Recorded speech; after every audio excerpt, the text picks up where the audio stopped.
Part 3, Chapter 29. Anouk woke with the sound of wings beating in her ears. She blinked groggily. Overhead, orbs of light swayed from side to side like a sky hung with pendulum moons. Walls pressed in on every side, giving her the unnerving sense that she was waking up in a coffin. She sat up with a gasp for air. At first everything was blurry and she took in only strange whimsical shapes, figures with no arms or heads, lumpy bones twice her size, vibrant sprays of oranges and blues. When her vision cleared, the shapes still didn't make sense. Marble statues that were missing heads and limbs, fossils of femurs that must have belonged to prehistoric creatures. With a yelp she realized she was lying in a coffin.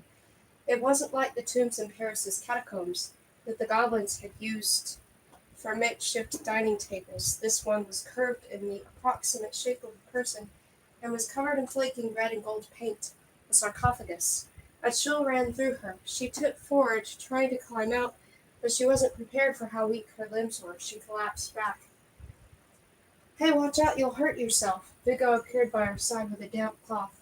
He dabbed at her forehead with a tonic that smelled of rosemary and sweet orange, then thrust a steaming cup of tea in her hands. Here, the tea will help ease the lightheadedness. You're the first one awake.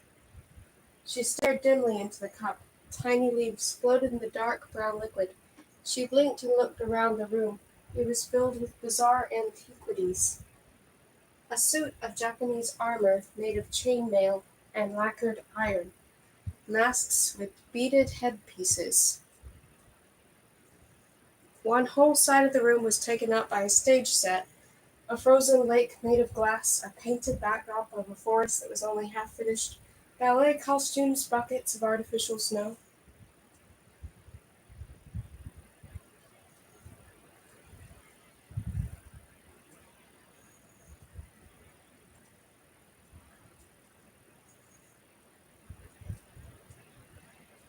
There were 3 more sarcophagi.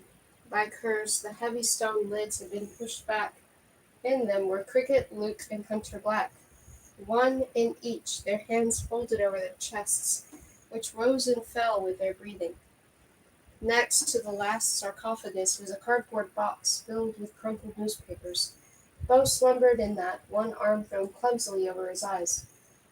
Vigo gestured to the box sheepishly. We ran out of sarcophagi.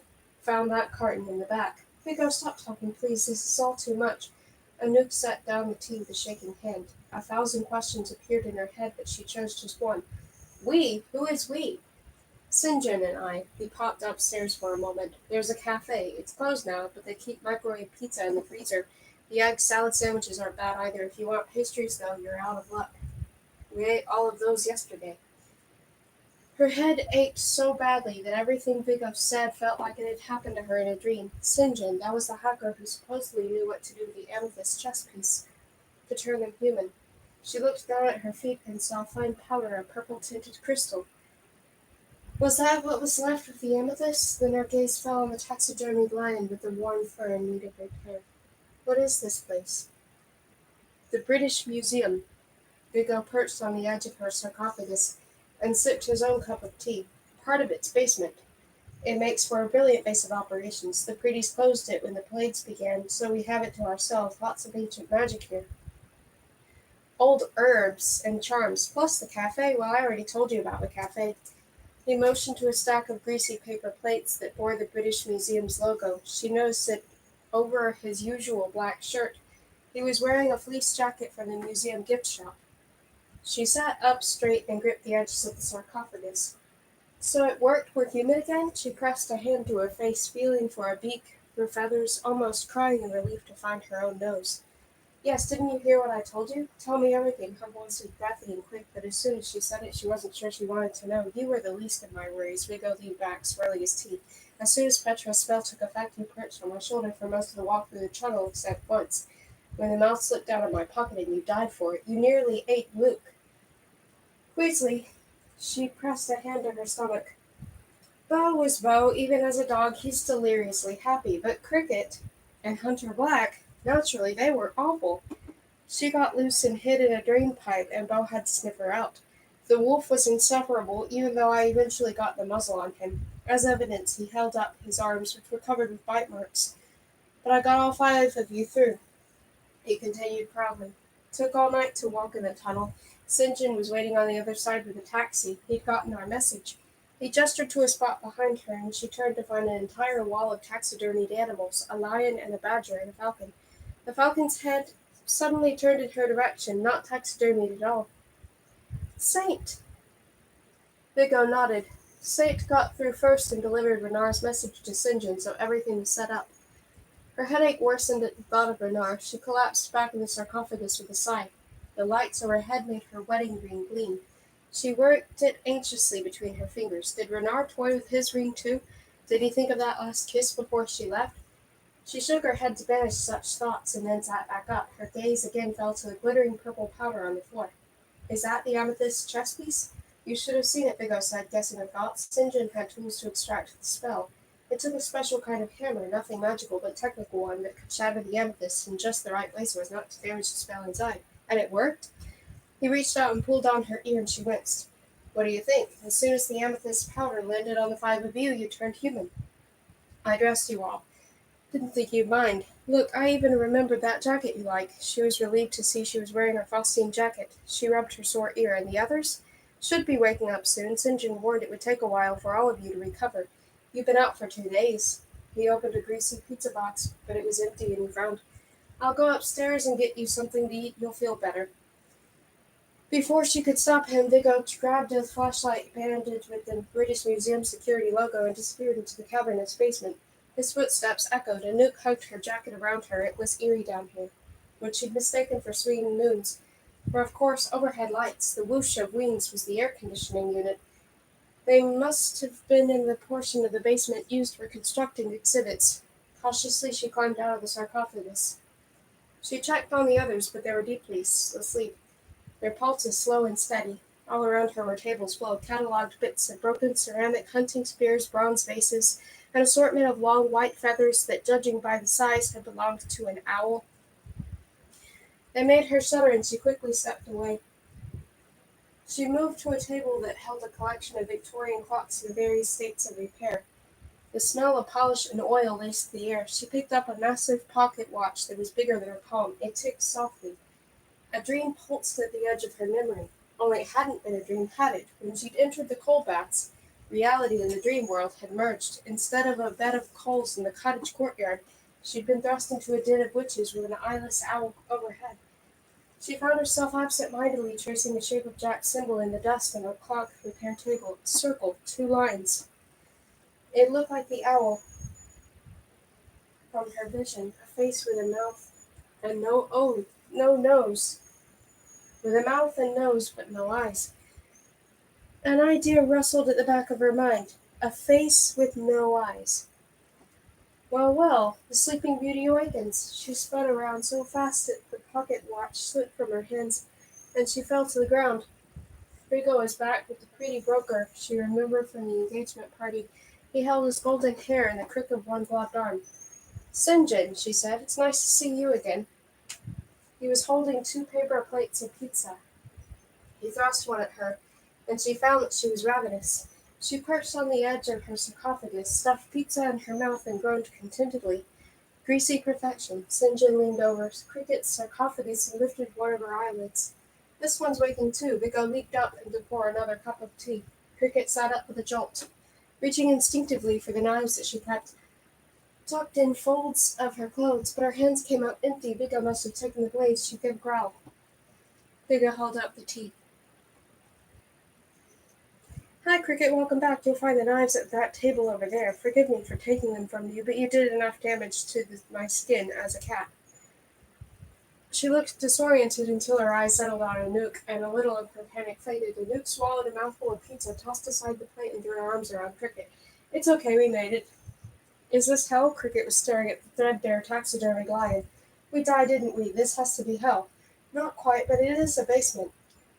Cricket's gaze caught on a collection of pearl-handled boxes that looked valuable and immensely stealable, and the worry lines around her mouth disappeared. She straightened, her fingers already stretching toward the treasures.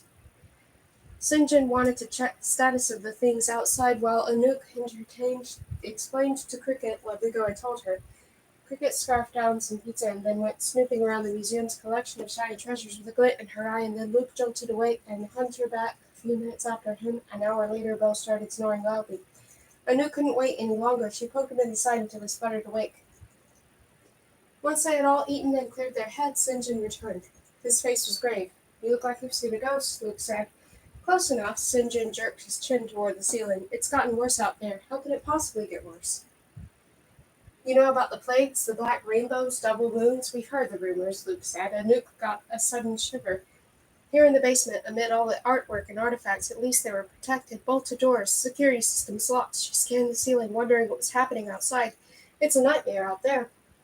Pretty's coughing up blood, and black smoke and dying in the streets, car accidents everywhere, madmen on the lowest sprees, driven wild by the double moons, time slips so big that entire buildings have disappeared into the past. "Why would the witches do that?" Luke asked.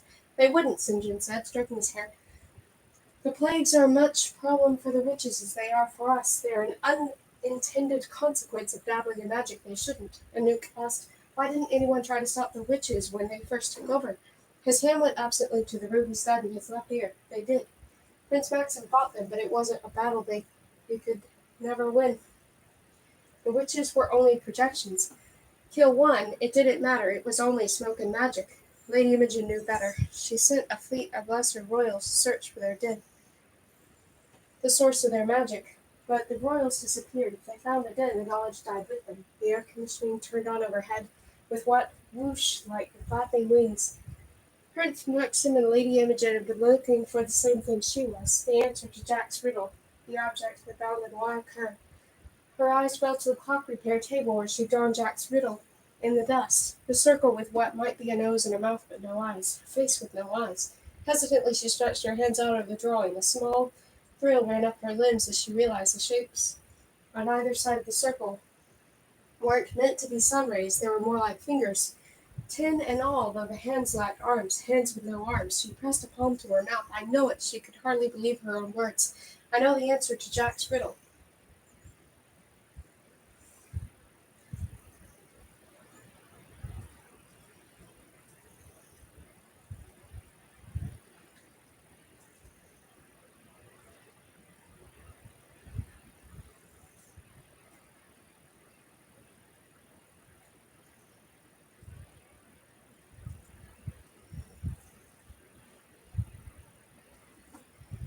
Chapter 30. Cricket made her way out of the black storage rooms, her pockets bulging suspiciously. Always a thief even now. Cricket said nothing about her stolen treasure and simply said, "Well, don't leave us wondering." St. raised an arched eyebrow. "What's this about a riddle?" Anouk pointed to her drawing in the dust and said in an excited rush, "A face with no eyes, hands with no arms." Luke and Bo stared at her blankly. "A blind man?" Vigo attempted. "A blind man with no arms? A victim of some freak accident? Anouk, this is getting grisly." She groaned. They were all staring at her directly, at the answer. It was right in their faces, ticking away, big ones, small ones, broken ones, and repaired ones. Luke started laughing. He grinned and picked up the oversized pocket watch. "I get it now. It's a clock." Cricket perched on the edge of her sarcophagus, picking at her fingernails with a blade. A few scraps of dusty parchment stuck out of the back pocket. Nothing nearly as valuable as the gold vases and statues over the basement shelves. Anouk felt a ripple of curiosity. If Cricket wasn't lifting valuables, what was she taking? The papers crinkled to Cricket's back pocket as she casually shoved them down deeper. "The Noir curse trapped in a clock? Oh, great. There must be millions of clocks in London." I'm sorry.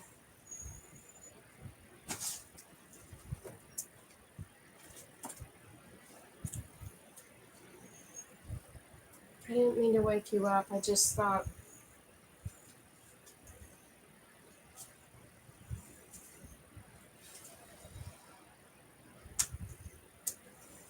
how are we supposed to find and destroy the right one? Anouk set aside her curiosity about Cricket's pilfering and hastened across the basement to the stage set under construction. Her foot scuffed a brochure, "Special Exhibition, Chekhov's The Nutcracker Ballet, Original Set and Costume." She turned to Cricket abruptly. "Can you summon snow?" Cricket's eyebrows shot up. "It's not safe outside. The plague strike without warning. You really want to go out there? I don't mean outside." She pointed to the painted backdrop of the forest and the frozen lake. "I want you to summon snow here." Indoors, Cricket grunted. That's harder, but yeah, I think I can. She took out a pouch of eucalyptus. The others drifted closer, watching. Both Biggo and St. John eyed the scene hungrily. As pretties, they never cast a whisper. Cricket swallowed the eucalyptus and closed her eyes. Her lips moved slowly, the whisper so quiet that Anouk felt it more than heard it. She used to see the goblins' magic, insects and spat whispers, or the royal spells with their elegant flourishes. Cricket wielded magic differently. It seemed to come out from her fingertips or the end of her tongue, but from her core. She rooted her feet firmly to the floor, fixed her fingers back so that she could cast with her palms. A chill spread around Anouk's ankles. Slowly, as she had someone had slammed the door and loosened the dust in the rafters, and light snow began to fall over the Nutcracker ballet set. No snow fell anywhere else in the museum basement. The entire snowstorm was 6 feet across, as though suspended within a giant snow globe. Anouk stepped into the enchanted diorama, holding out her hands. Real snow landed on her palm and dusted her eyelashes and hair. The others looked nervous, like they were afraid that the costumes of Nutcracker soldiers might come to life. Anouk turned into a slow circle.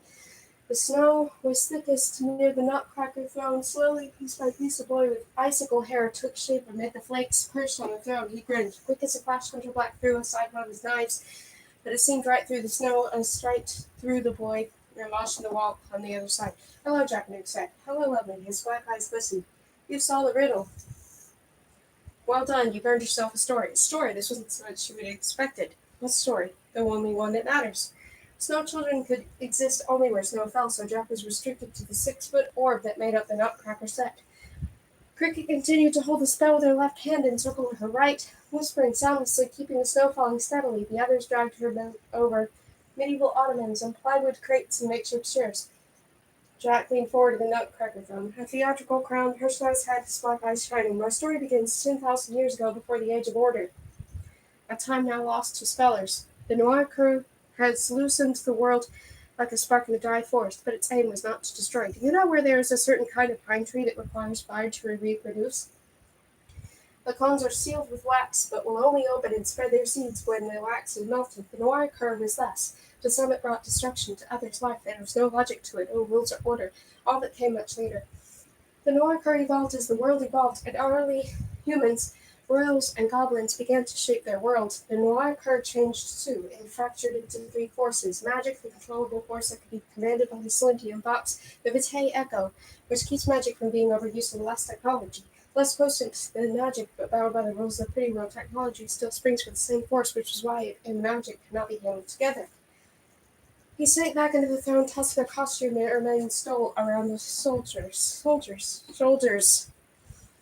Cricket continued to whisper and cast with her hands as the snow continued to fall. If the Noir curve fractured into magic and technology, and the Vitae Echo, how can it still be present in the world? Luke said.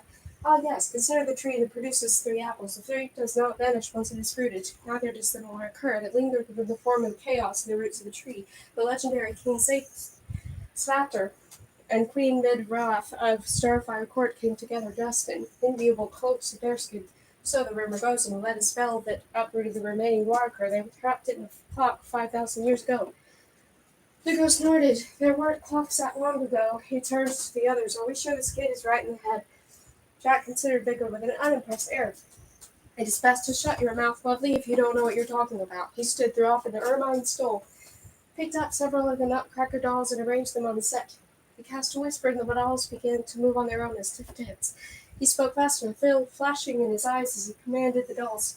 As long as there have been people, there have been ways to track time. Even the earliest pretties learned to thrust a stick in the ground and use it to follow the sun's movements. The early royals, of course, had more sophisticated means. He twisted his hands, and the dolls began to pick up the rectangular presents under the artificial Christmas tree and arranged them in a circle. Most of the presents stood upright, and a few pairs joined together on a third present on top.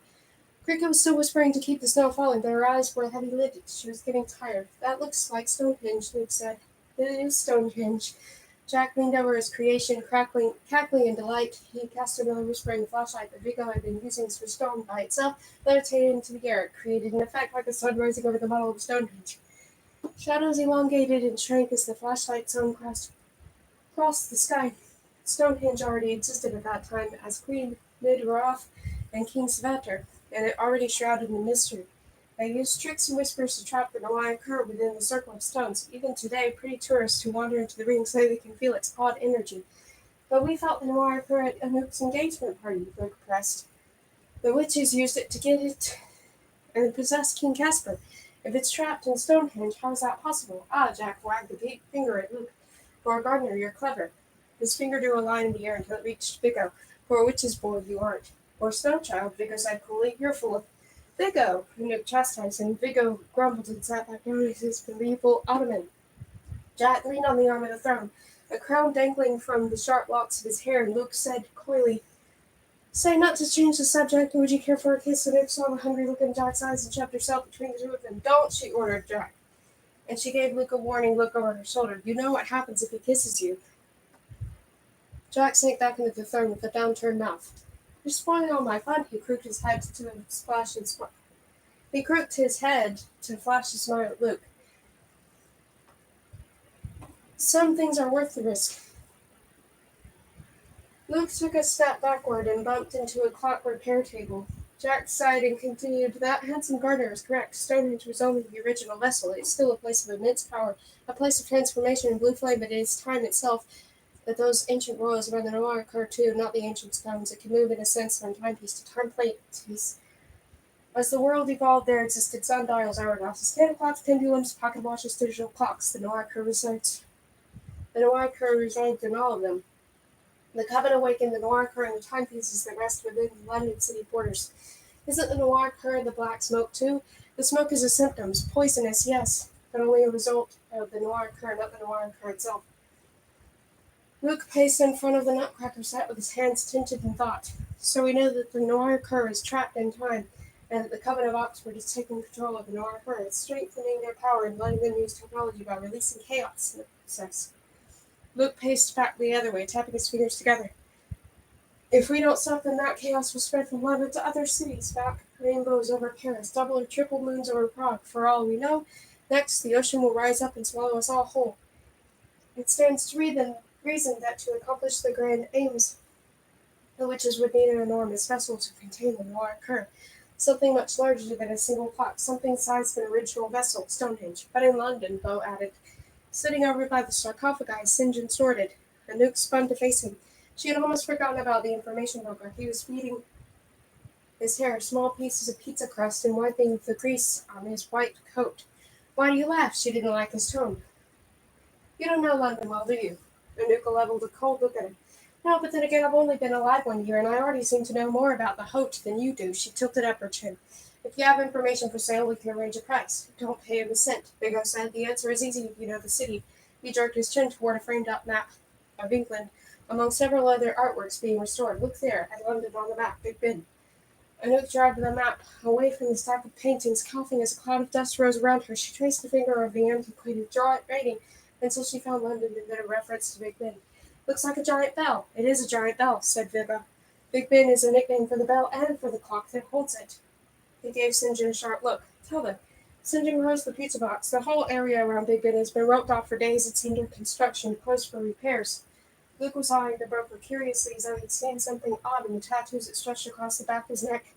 The witches must have set up Big Ben as their base of operations, he said. So what do we do? He said, blow it up. Ooh! Cricket's eyes glittered. That wouldn't work, Luke said. You can't destroy something that cannot be destroyed. We can only hope to contain the Noir again in a new vessel, something extremely unique, something highly protected.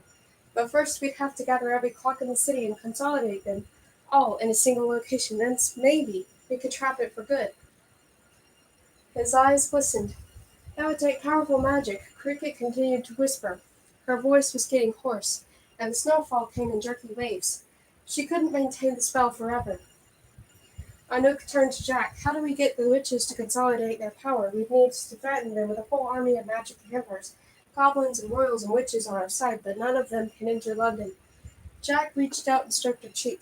That, lovely, is a riddle not even I can answer. St. John laughed. I like you, beasties, but you'll be lucky to make it through the night. He popped a piece of pepperoni in his mouth and added, especially not this tonight. It's cursed. 2 moons. By tomorrow there'll probably be 5. Luke stopped pacing. His hand fell away from his chin, and a look of dawning realization crossed his face. 5 moons! Then, to everyone's surprise, he turned on St. John and said again, 5 moons. The broker appeared confused. It wasn't lost on Anouk, though, that he picked up his bare hair. It was now very gradually moving toward the door. Luke's expression turned hard. I knew there was something odd about your tattoos. No self-respecting hacker would get zeros and ones tattooed on his neck. That's advertising you're a criminal, not unless you were trying to cover up other tattoos. Now St. John glanced at the steps that led to the door, but he was smiling oddly, trying to play it off. I don't follow. His hand went to his ear, and he toyed with the ruby stud there. Luke was moving to block the exit as stealthily as St. John was moving toward it. London witches are known for tattooing their marks on their boys. Luke continued. Parisian witches thinks it's crass. Vigo used to talk about it, didn't you, Vigo? You wanted a tattoo, but Madame Batona would only ever let you get temporary ones, but it's a tradition. Here, in London, your tattoos aren't zeros, are they? Before you covered them up to look like zeros, they were moons. A row of 5 moons. The symbol of the worm moon witch. The leader of the Coven of Oxford. You're her witch's boy. That's a lie. St. John's fist was tight on his ruby earring now, his knuckles white. He turned to Cricket, who was sweating, struggling to keep up the snow spell. Use a truth spell on me. I'll prove it. Ask me if I'm a witch's boy, and I'll be compelled to tell you the truth. Anouk stood straighter. At her engagement party, Luca told her that the traitor was someone who shared a room with the witches. They'd been afraid it was Vigo or Bernard. Luke, Hunter Black said quietly, we researched all the Coven's associates back in Paris. There were records of the witches' boys in Castle Ides. They're all accounted for. 5 boys and 5 witches. None of them are St. John. Luke's gaze was steady. A count from the Court of Woods once whispered in my ear that the truth spells are nothing but a clever trick. Use the truth spell and then ask you? You would tell us honestly that you aren't her boy, but you were. How long ago did she cast you out for a younger boy? St. John's fingers toyed hard at the stud in his ear. He almost looked like he was twisting it off. Awareness of danger flashed in his eyes. He kept darting gazes toward the blocked doorway. Luke folded his arms across his chest. Your gloves aren't a fashion statement, are they? They're hiding scars on your inner elbow. Bloodletting scars from your time as her witch's boy. Vigo's hand drifted mechanically to his own inner elbow. In Paris there are rumors of a traitor no one thought to consider a pretty. Anouk pressed a hand to her head. It was making sense now, but so fast she couldn't hold it all in her mind at once. The party! When they all stared at her, she explained in a rush. The broken hourglass, that's how the coven got into my engagement party. How King Caspar was possessed. Cricket shook her head. The hourglass was a Parisian timepiece, and the witches only awakened the Noir Cur and London ones. Anouk turned on St. John. You brought it in from London with you, didn't you? You knocked it over intentionally, pretended to spill sand on King Caspar and Mia. It was a trap. Anyone who physically touches the sand could be possessed. You were working for the coven. The broker's smile came quick and mean. In the next second, 3 things happened. First, Cricket stopped whispering so she could pull her blades. Second, St. John opened his palm to reveal his ruby earring stud. Third, the golden hair leaped into his arms and ate the stud in one quick swallow.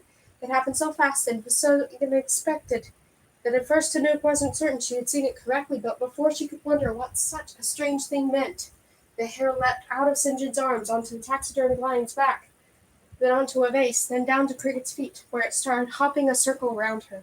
Saint called and took flight, wings flapping wildly. The vase teetered precariously before falling in a spectacular crash.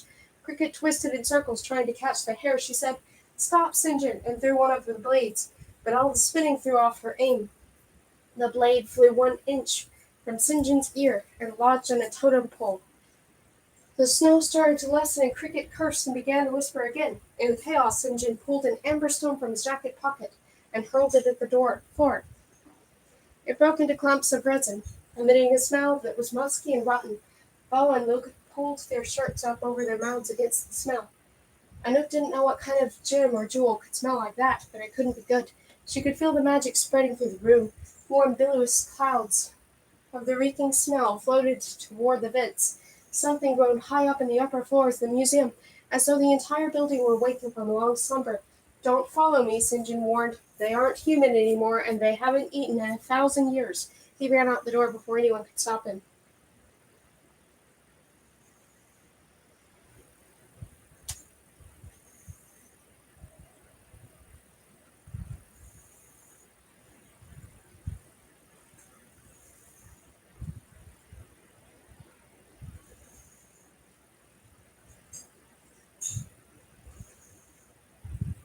Chapter 31.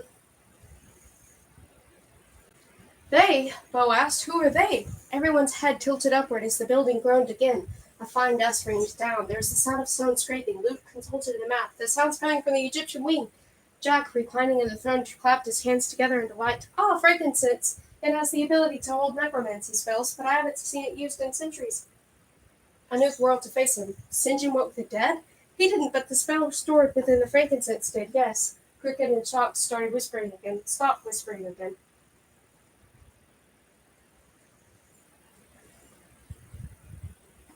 The last flakes fluttered to the ground. A second before they landed, Jack turned to Anouk with a flash of urgency in his eyes. "It's snowing in Wiltshire, lovely." And then he was gone. The fallen snow blanketed the Nutcracker set as though a ballet production had just ended and janitors would soon come sweep it away, but it was real snow, not cotton, and it melted into a puddle that soaked the presents and other props. She turned to Bo. "What's in Wiltshire?" Bo shrugged, and before she could puzzle out the meaning of Jack's final words, another one of Cricket's blades whizzed over Anouk's head. She ducked.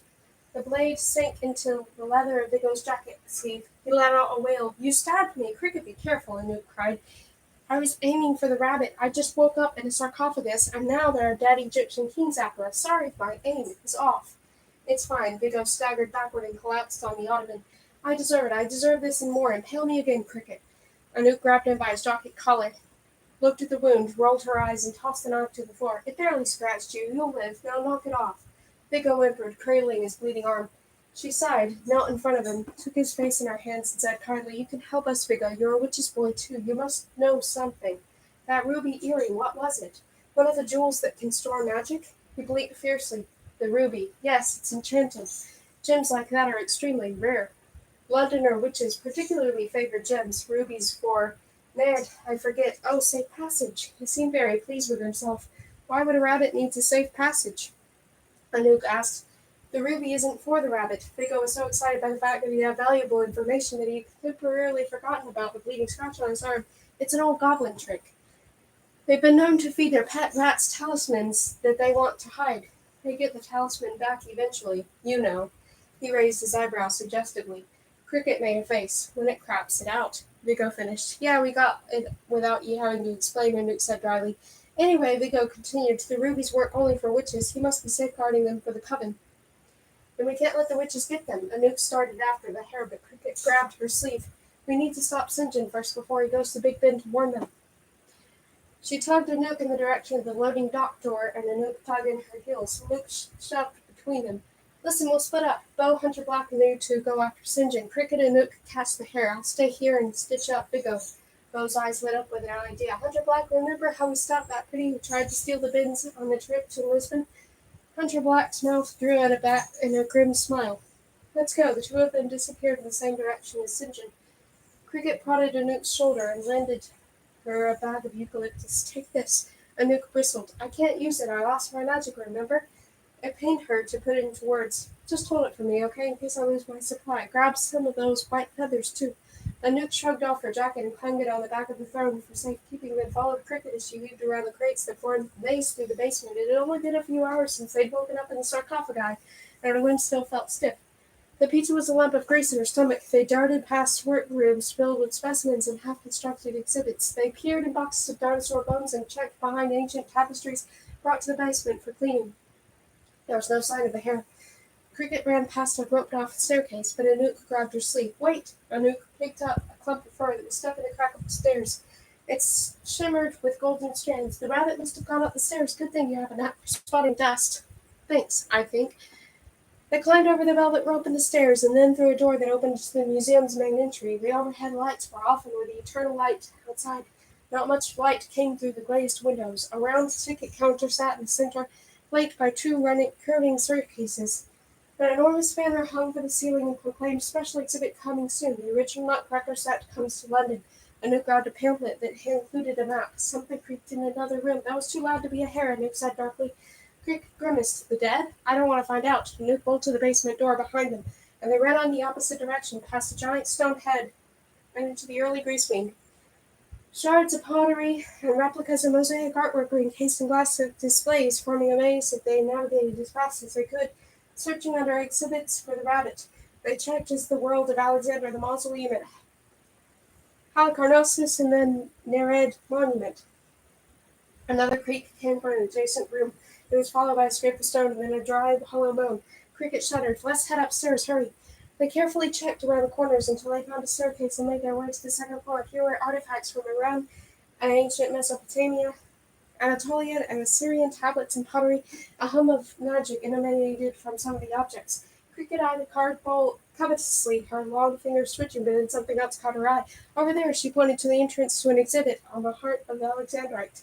A 45-carat color-changing gemstone, rumored to be the most valuable jewel in the world. Anouk looked just in time to see a flash of gold fur. They chased the hare into the special collections room, where the walls were painted in all the hues that Alexandrite could take on: purple, blue, yellow, green, pink. Heavy iron bars surrounded the glittering jewel. Security cameras pointed at it from every direction. They darted between the informative panels after the hare. "Wappy Blanc," Cricket whispered. The hare leaped on into the next exhibit, the history of illuminated manuscripts, before her trapping spell could grab it. Cricket and Anouk raced to the end of the darkened room and then froze. A few steps ahead of them, a shadow stretched across the floor in the light of the room. It moved haltingly, dragging its feet like the flesh that had long ago worn off the bones. The smell of decay was thick in the air. The figure loomed in the doorway. Anouk held in a scream. Desiccated flesh, rotten brown teeth, tatters of fabric of a bead necklace tangled in exposed ribs. Anouk felt another scream building in her throat. Cricket shoved her hand against Anouk's mouth to keep her quiet. "Come on," Cricket whispered. She yanked Anouk toward the Mesopotamian exhibits. They ran through the displays of Assyrian tablets, but stopped short when another figure lunged in the darkness at her head. Cricket pressed a hand to her nose against the stink of rotten sulfur. "It's another one," Anouk whispered. "St. Cricket shuddered.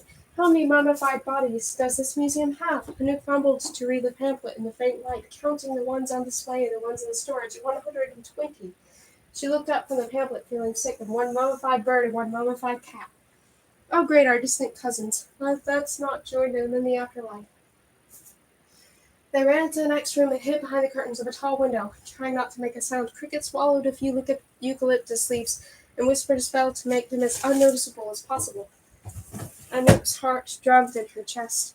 Cricket adjusted something in her pocket, one of the carved bowls from the Assyrian exhibit. Anouk saw.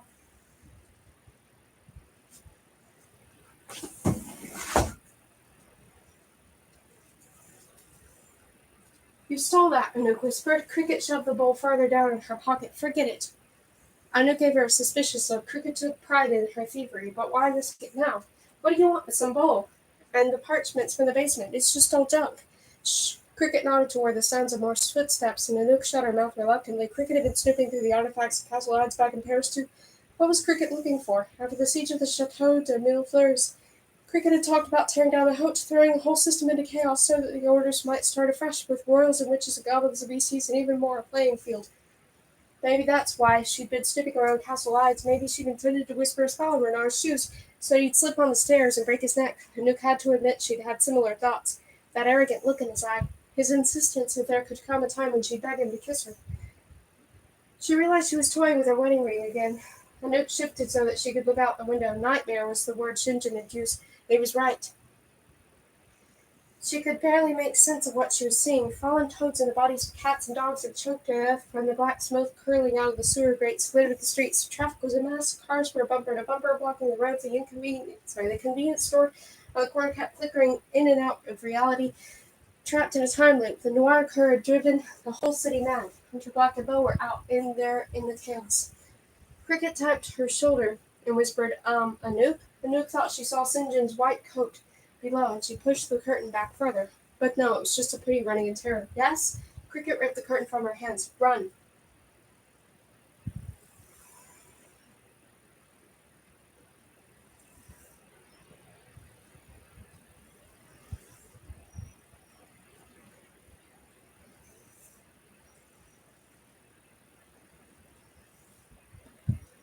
Chapter 32. A dozen dead were coming for them. The pale light of the double moons shone on their hollow eye sockets, rotted teeth, and desiccated fabric. Anouk screamed before she could stop herself. The dead roused themselves at the sound. They lurched in their direction with snapping jaws and outstretched fingers. Their steps grew more certain. They began to move faster. They were remembering how to run, Cricket moaned. Cricket and Anouk took off.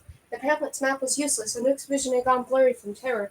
Cricket grabbed her hand, and they tore past exhibits of Iron Age tools and Celtic jewelry, a 20-foot high statue of Buddha, and a tiny jade figurines. They ran over benches and under velvet ropes. It seemed the world, but around every corner they could hear the dragging of desiccated feet on museum tile.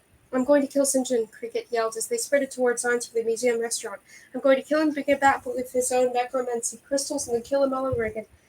They reached the restaurant and threw open the glass doors. Anouk grabbed a tablecloth and used it to tie the door handles together to buy them a few extra minutes. They ran between the tables, knocking over the glassware in their haste. Hey, wait! Anouk grabbed Cricket a second before she darted into the kitchen. Look! The golden hair was just on the other side of the glass wall that separated the restaurant from the rest of the museum, with the nose twitching and its eyes rolled anxiously as though it could sense the unholy magic that had taken hold of the museum. We can't go out there, Cricket said. We have to go back through the restaurant doors. There are dead people out there wanting to eat us. We don't need doors. You can cast magic, Cricket. Anouk plucked a fistful of petals from a wilting arrangement of spider bones, pulled out one of the long white owl feathers, and shoved all of it over to Cricket. Cricket grabbed the supplies and swallowed them whole. What do I say? I only know cutting and stealing spells. Try Axe Aguis. Axe Aguis. Cricket repeated in a whisper in the direction of the glass wall. The right intonation didn't come naturally to her, but she had been practicing diligently, and it sounded correct to Anouk's ears. The spell was one to make the nature of the glass waver briefly. Now, grab the hair, Anouk said breathlessly. Cricket looked hesitant, but thrust her hands toward the glass wall. Giving a yelp of surprise when her hands passed through it like water, she swiped at the hair. It lunged away and hopped toward the curving stairs to the ground floor. There, so close! Behind them, the restaurant doors shook violently. Anouk whirled around. Rotted bodies pressed against the glass doors, 3 and 4 rows deep. The tablecloth wasn't going to hold for long. Quick, Anouk said. Let's go through the grass. Cricket grimaced. What if my spell doesn't last? We'll be sliced in two. We don't have a choice. Sorry about this. She shoved Cricket. Cricket tumbled through the wall as easily as her hands had gone through it, and then Anouk thrust herself through after. She patted her head and chest and hips to reassure herself that she was whole. A crash came from inside the restaurant as dozens of the dead stumbled in through the doors. They picked themselves back up with alarming speed. Downstairs, Anouk cried, Hurry! She and Cricket scrambled toward the staircase. Anouk caught a flash of golden fur again, the hair. They were scampering downstairs, as anxious to get away from the dead horde as they were. Did she have time to catch it? The dead were already sprinting through the enchanted glass wall behind them. The spell ended abruptly, and the glass returned to glass, trapping half of the horde in the restaurant, but 24 were still headed for them. Cricket threw a leg over the banister. Anouk got the idea and did the same on the other side. They slid to their stomachs down the banisters, rushing so fast that Anouk squeezed her eyes shut. But that was even scarier, so she opened them again as she hurled toward the ground floor. She passed the hair, still hopping down the stairs. At the end of the banister came all too fast in her shoulder, then her bottom connected hard with the tiles. She winced. The hair hopped down the last step. Anouk lunged for it on her hands and knees, grasping when her hands closed around its foot, but it kicked hard and slipped from her grasp. It hopped toward the main entrance, which someone, St. John or Belle or Hunter Black, had left ajar. It hopped straight out of the museum. No! That rabbit has the right idea, if you ask me. Cricket grabbed Anouk's arm and dragged her through her feet. The dead were almost at the bottom of the stairs. We're getting out of here. We can't. It's a mess out there. It's a mess in here. They dashed across the cavernous entryway. The moans and shuffling feet of the horde echoed from the high ceilings. The nutcracker banner rippled in the breeze from the slightly open door. Cricket threw the door wide open, and they shot out into the city, then heaved their weight against the heavy door to close it. Cricket ran, dodging a police officer on a motorcycle weaving in and out of the sloped traffic. Horns blared wildly. Screams and sobbing filled the city. Dizzy, Anouk looked up at the double moons. The shift in gravity had caused waves to rise on the normally placid river Thames. It looked like a churning ocean splashing over the banks, pulling in pretties and drowning their screams. Across the street, a fight erupted between 2 well-dressed women. They clawed at each other, drawing blood, driven mad. Something hurled out of the sky and slammed into a boy running away from the 2 women. A toad. He fell to the ground, smacking his head. Quick, get out of the street, she yelled. If they didn't stop this plague, Paris was next. Cities falling one by one, white to red, white to red. Anouk started to run after Cricket, but a flash of gold caught her attention. The golden hair was at the crosswalk on the corner. Its attention was fixed on the lettuce and a half-eaten hamburger by a trash can. A man with the blood pouring from his ears started toward Cricket. Her blades appeared in her hands, flashing in the moonlight. Anouk tiptoed closer to the hair until she was right behind it, partially hidden by the trash can. She held her breath. A car's horn blared. Brakes squealed. A woman screamed and a man cried out he'd been hit. There was a terrible smash of metal followed by a long string of cursing. The hare's head shot up at the sound of the accident. Anouk lunged. Got you. Her hands closed over it, and this time it didn't slip away. She wrestled the hair to her chest, hugged it tight. She looked up triumphantly, but then her face fell. Cricket was in the middle of the street, straightening up after throwing a knife. She looked untouched, safe. Someone had darted across the street in a black town car, driven up onto the sidewalk and hit him. St. John, he was moaning. Blood stained his white coat. Anouk jogged over to St. John, clutching a hair. By the looks of it, St. John hadn't been hit fatally. One of Cricket's knives protruded from his shoulder. The car doors opened and people climbed out, and Anouk jumped in, surprised to see familiar faces. Bo, Hunter Black. Bo ran around the car and checked for St. John's pulse. They needed him alive so they could question him. Then grinned up at Hunter Black, just like in Lisbon. Anouk scoffed. That's what happened in Lisbon? You ran someone over? It worked, didn't it? Hunter Black smoothed a hand over his black shirt with gleaming glass buttons. There was a note of satisfaction in his voice. Cricket came over and nudged St. John with her toe. He wouldn't have darted into the street if I hadn't wounded him so first with my knife. So it counts as my catch. What? That's not fair, Bo protested. Anouk crouched by St. John. His forehead was slick with a yellowish sheen. She glanced wearily at the smoke drifting out of a nearby sewer gate. We need to get him inside, quickly. Bo, Hunter Black, carry him through the loading dock, straight into the basement. It'll be safe there. I bolted the door with the upper levels. I hope it holds. What's in the upper levels? Bo asked. Cricket snorted. Trust us. They picked up St. John and carried him up towards the museum. Cricket and Anouk right behind him. Anouk still clasped the hair firmly. She whispered reassurances in its ear, then made a face as she thought about what they were going to have to do to get that ruby back.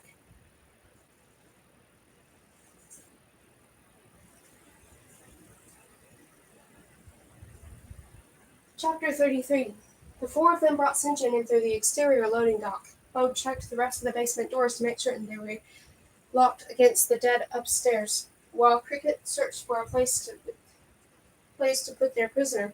She settled on a wire storage locker, currently filled with artwork from one of the museum's rotating exhibits. She shoved aside some paintings, pausing to appraise the expensive gold frames, and then they dumped St. John into the makeshift cage. Careful! Luke stood up from where he'd been tending to Vigo, who'd gained a few stitches in his arm. Those are priceless paintings, part of Monet's Water Lily series. How priceless? Cricket struck her chin. Her pockets, Anouk noticed, were no longer bulging with stolen goods. At some point in the past few minutes, Cricket must have hidden the Assyrian bowl somehow. Luke felt St. John's forehead. He lifted both of St. John's eyelids and checked the pallor of his own lips with a frown. Cricket, were your blades poisoned? Of course I'm not an idiot. I use every means I have. He carefully drew Cricket's knife from St. John's shoulder and sniffed the blade. He suddenly dropped the knife to the floor. His eyes went wide. This is night rose poison. Once it gets to the heart, nothing can stop it, not even magic. Cricket nodded. That's the point. You stabbed Vigo too. When were you going to tell us so that we could cure him? She rolled her eyes. That knife didn't have poison on it, unfortunately. Look, he's fine. Vigo had turned a shade paler. But it was true. He didn't look poisoned. Luke shook his head as he fetched the herbalist's bag and started to make an antidote for St. John out of various elements preserved in dark bottles. He handled every flower with grace, every set of wings with care. In Malavator he'd made love potions for goblins, obedience potions that he soaked into clothing, tonics that sometimes smelled divine, sometimes reeked, sometimes were the electric color of heat lightning, sometimes were blacker than night. Anouk suspected that half of Malavator's power had not come from her magic, but Luke's skill. Anouk sidled up to Cricket, the hair clutched in her arms. What did you do with that carved bowl? Cricket gave a dismissive wave. Don't worry about it. If you're planning something against Renar, I don't blame you, but tell me. Cricket looked mildly annoyed. I'm not completely obsessed with revenge, you know. Then she sighed. Look, it's just a new spell I've been working on, a stealing spell. There are plenty of spells for masking intention or distracting security guards, but there are no spells for making an object disappear from one place and reappear elsewhere, regardless of walls or vaults or anything between it and a thief. A transference spell? You're writing it yourself? Trying to. Anouk was about to prod her again, but she was clearly not telling the whole truth, and Luke gave a satisfied grunt. There. He swirled in the antidote and touched a few droplets to St. John's lips, the edges of the nostrils, and inside of his ears. Using every last drop. On the floor, St. John let out a groan. Luke gathered his supplies, exited the locker, and slid the bolt closed behind him. St. John sat up and squinted at him through the wire mesh. Guess what? Cricket said, sneering. I'm sorry.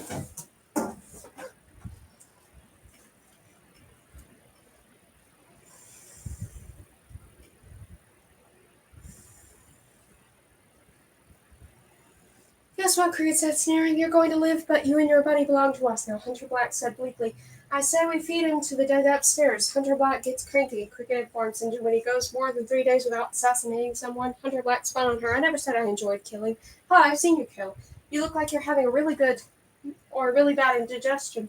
He growled. Maledictoria made me kill, and so I kill. Not because I enjoy it. Sometimes difficult things must be done, and I'm the only one who has both the stomach and the skill to do them. Cricket threw up in her hands and exclaimed dryly, "Oh, noble you!" Before Hunter Black could retort, Nico pushed between them and gripped the bars of St. John's cage. Look, ignore those two, he said to the witches.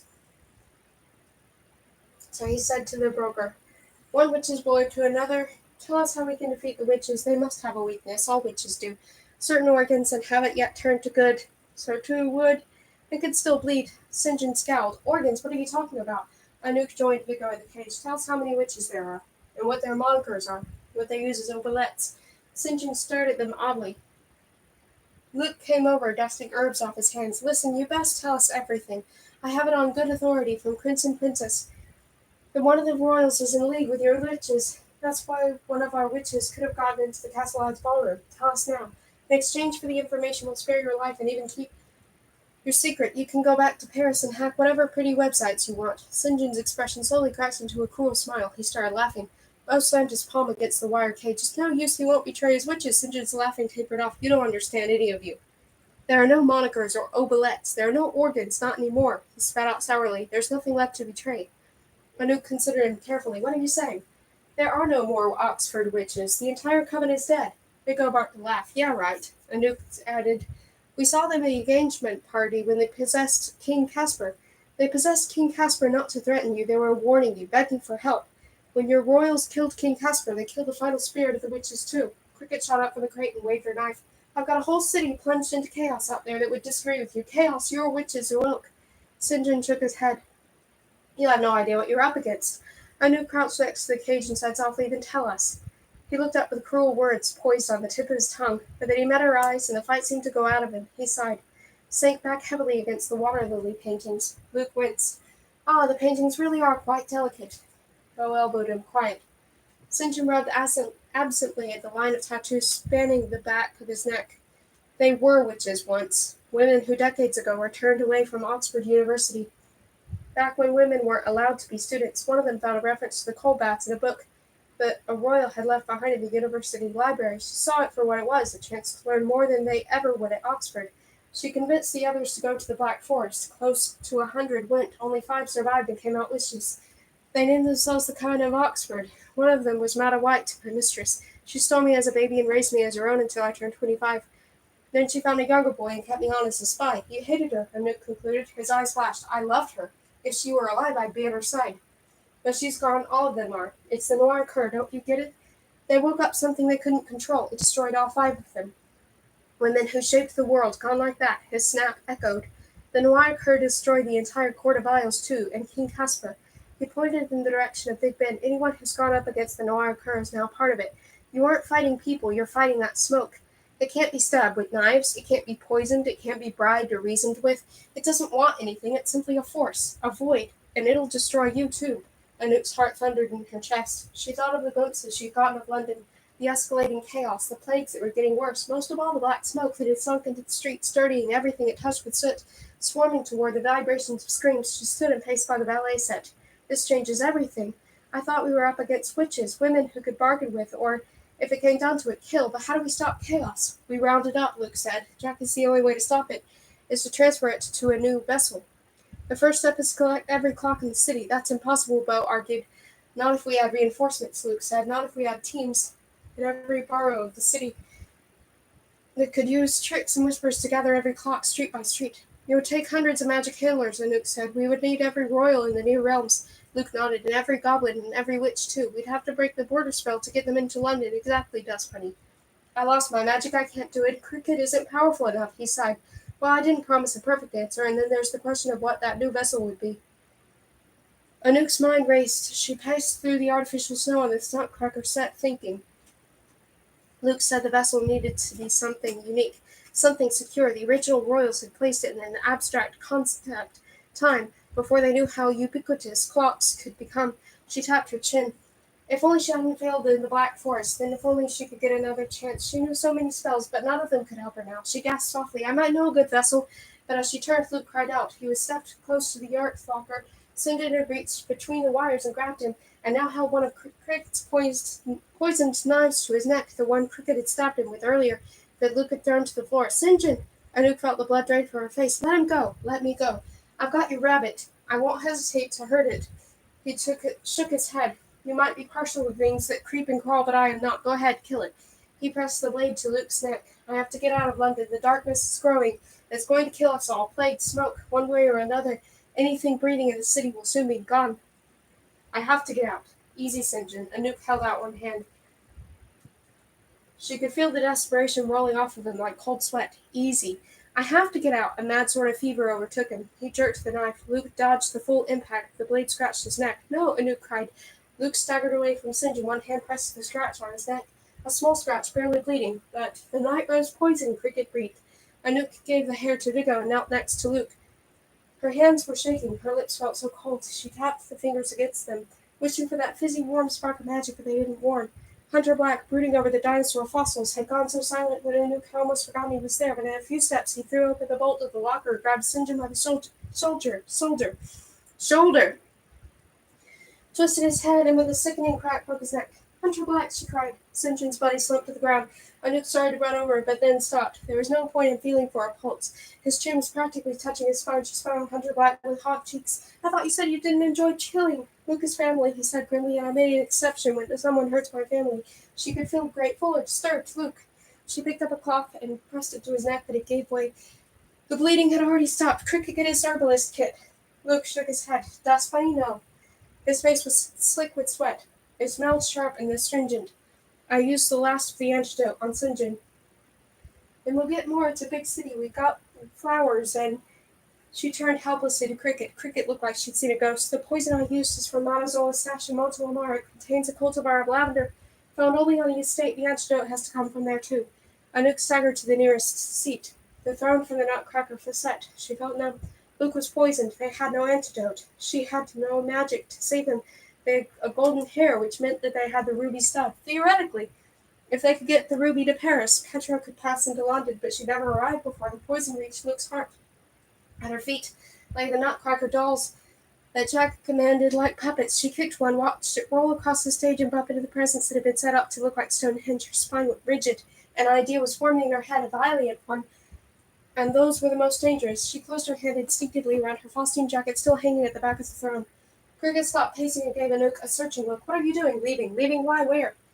Head spinning, Anouk pulled down the jacket, letting the silk slide over her like a battle armor.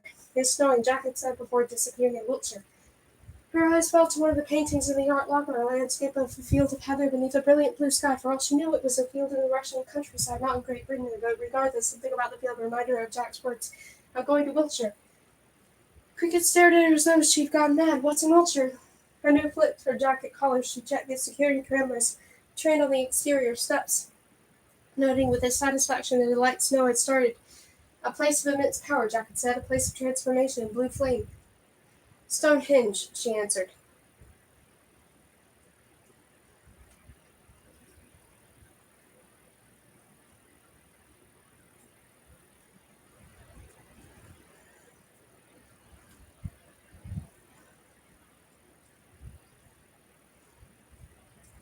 Yeah, I can open it up again. Right.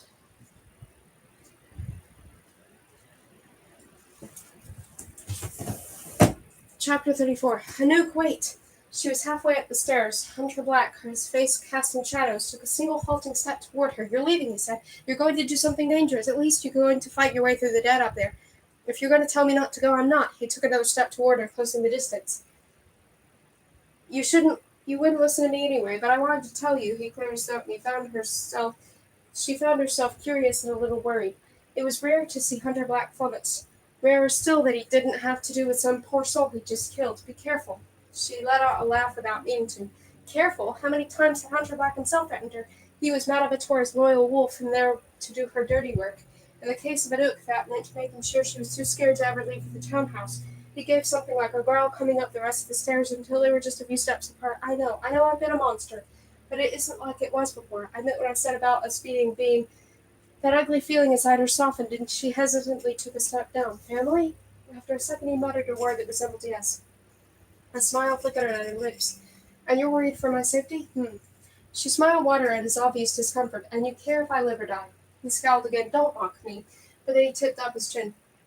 All things considered, your survival would be preferable to your death. Hunter Black, how sweet. He turned and went down the stairs so quickly that for a moment she thought she'd imagined their conversation. Hunter Black caring about whether they all lived or died? She never would have believed it. He was right, though. The Beasties were family, and the thought made her feel both tender toward and fiercely protective of the others. She climbed the rest of the stairs to the museum. She ducked and dashed her way up the floors, dodging undead hands, running from hollow undead eyes, and finally reached the roof. She went through the doors and thrust a flashlight through the door handles behind her, barring it against the mummies trying to get through. Moans came from the other side. She was breathing heavily. She dusted bits of desiccated fabric and skin, and an errant tooth off her clothes for the shutter. St. John, she muttered, even though she was bad luck to curse the dead. The roof of the Beauties museum was largely taken up by a glass dome. She extended her arms for balance and carefully stepped across the glass tiles toward the cupola. Clouds had moved in, darkening the skies, and the double moons threw strange light over the sky, over the city. Anouk's heart drummed wildly. From this height she could see all of London. The churning waves of the river Thames, entire buildings flickering in and out of time. The Ferris wheel rose like the blackened cones of the city. To the right of the Ferris wheel rose a tower with a glowing clock face swooped in. The clouds hung low around it. That black fog swirled at its base. It was roped off for construction beneath the chaos of the plates. Pretty staggered straight past the barricades and disappeared into the time loops. She shivered. The wind was savage this high. The snowflake bit at her face, but she looked up at the heavy clouds. Alone on the rooftop, Anouk felt topsy-turvy as though she were standing on a frozen lake high over the city, and she thought of Swartz and the cottage. The snow began to fall more heavily, the wind blew in an odd circle, and the whistling sound, and then, just as she knew he would, Jack materialized. He crouched like a gargoyle, perched effortlessly on the glass tiles. Jack, it was darker now, the city skyline, lit only by headlights and streetlights. Take me to Stonehenge. The smile he gave her was sweet, not like his usual sharp-toothed grin, and it made him look suddenly like an impish boy who'd only ever wanted someone to play with. You figured out my other riddle.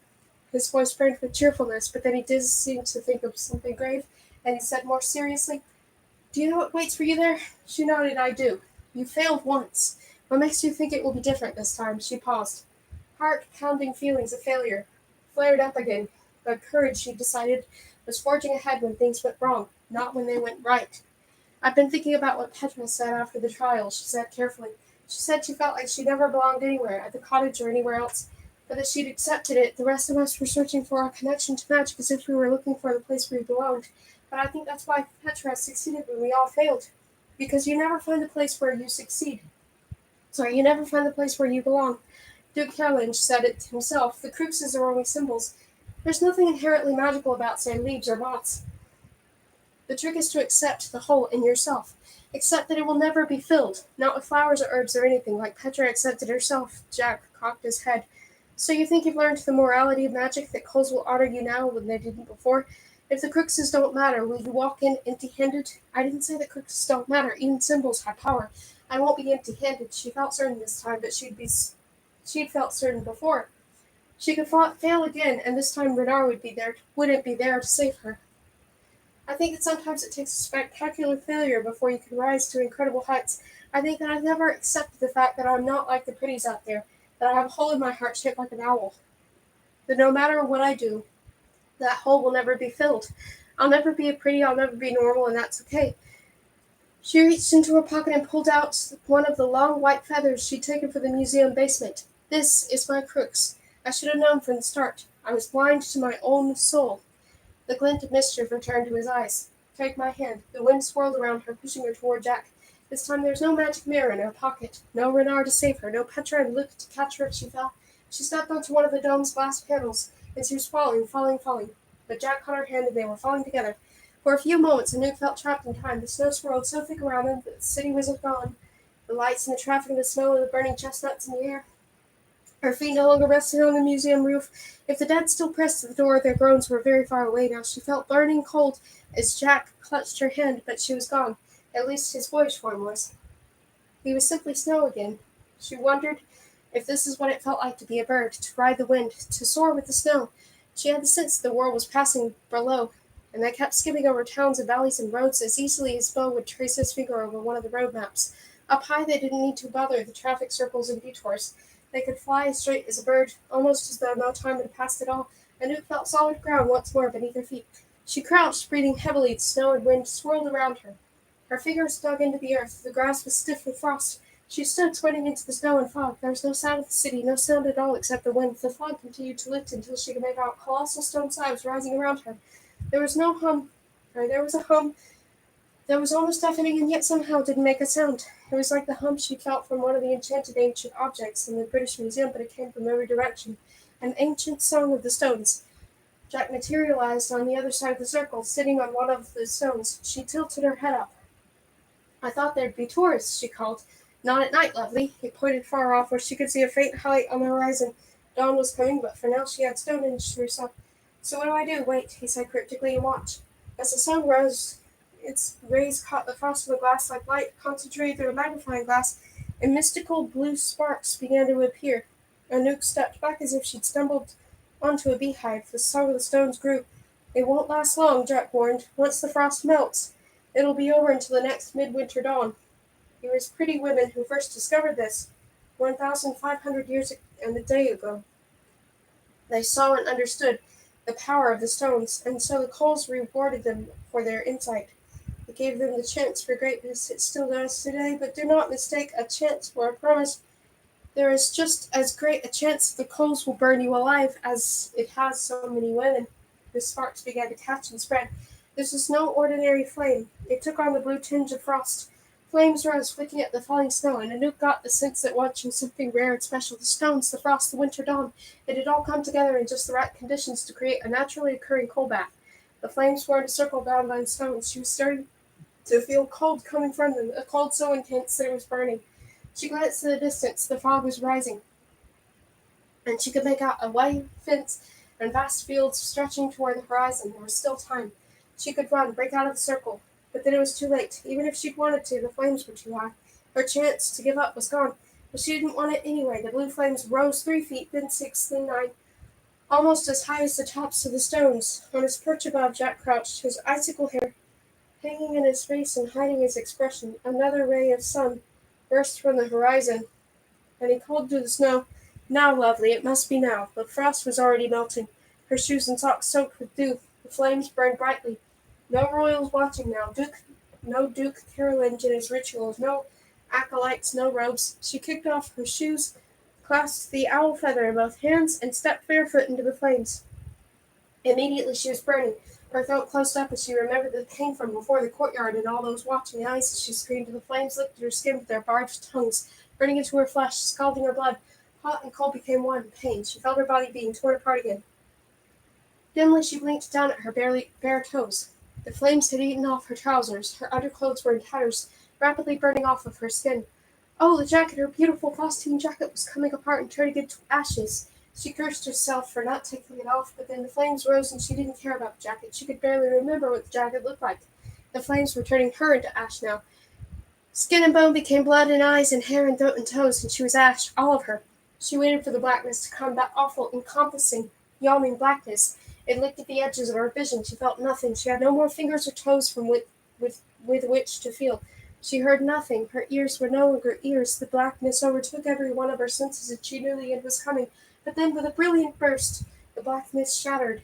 Lights crackled, and the darkness was replaced by the full spectrum of jacket, all the colors of the world, the colors of the frost and the grass and the dawn and the sky, and all at once a single beautiful burst. So beautiful it ached. So beautiful it healed. Part 4! Okay, part 4 is the last part of the book, and it's about 50 pages long, like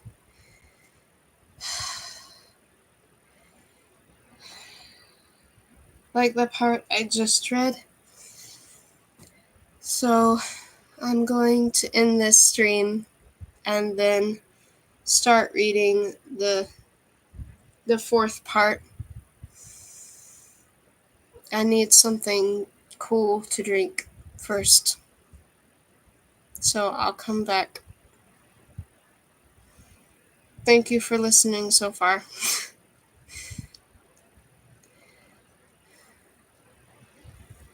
Part 4 is the last part of the book.